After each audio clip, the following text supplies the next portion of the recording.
ఖమ్మం వెలుగుమట్ల ప్రాంతంలో స్థానిక మంత్రుల అనుచరులు కబ్జా చేసిన భూముల కోసమే పేదల ఇళ్లను కూల్చేశారని న్యాయవాది రాజకీయ విశ్లేషకుడు వి ప్రకాష్ ఆరోపించారు. ఆయన మాట్లాడుతూ కె చంద్రశేఖరరావు కట్టించిన కలెక్టరేట్ పక్కనే ఉన్న ఇల్లు స్థలాల విలువ భారీగా పెరగడంతో ఈ కూల్చివేతలకు పాల్పడ్డారని విమర్శించారు.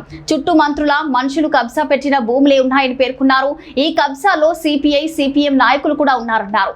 అందుకే ఇల్లు కూల్చేస్తుంటే ఎవరూ అడ్డుకోలేదని రాజకీయ విశ్లేషకుడు వి ప్రకాష్ మండిపడ్డారు. గజం 10,000కు పైగా విలువ ఉన్న భూమిని లాక్కొని ఇక ఖమ్మానికి దూరంగా ఇంద్రమ ఇల్లు ఇస్తే ఇది అన్యాయమని ఆయన ప్రశ్నించారు. పెట్టిన భూములున్నాయి. కేసీఆర్ గారు అక్కడ కలెక్టర్ ఆఫీస్ కట్టారు కదా, బాగా విలువ వచ్చింది. ఖమ్మంకు 3-4 కిలోమీటర్లు ఉండదు. పక్కన కలెక్టర్ ఆఫీస్ వచ్చింది. పక్కన ఆ సామాజిక వర్గానికి సంబంధించిన అన్ని పార్టీల నాయకులు బినామీలు ఉన్నారు.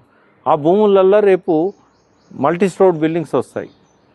అది డెవలప్ అవుతున్న ఏరియా. గజానికి 50,000, 30,000, 10,000, 20,000 నా భూములు అవి.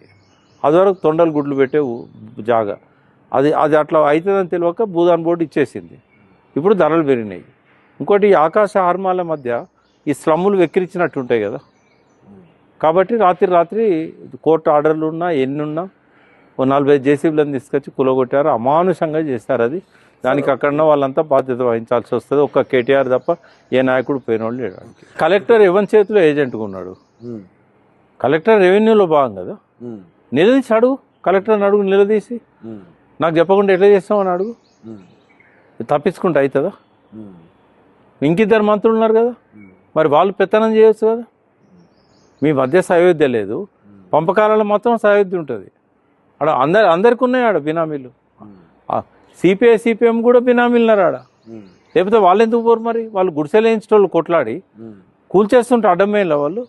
ఆడేమన్నా బతికుందంటే ఆ పార్టీ ఖమ్మంలో కదా బతికుంది.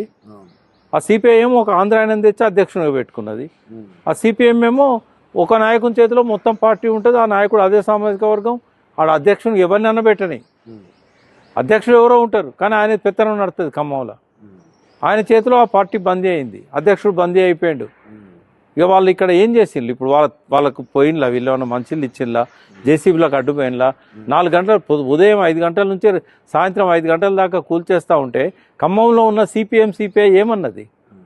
పాలక పార్టీలకు తోకలు ఉండడమేనా, లేకుంటే ప్రజల పక్షాన ఉంటారా? ఈ జాగాల ఇల్లు కట్టుకోవడం దొరలకు నచ్చదు. అక్కడున్న పక్కనున్న బినామీ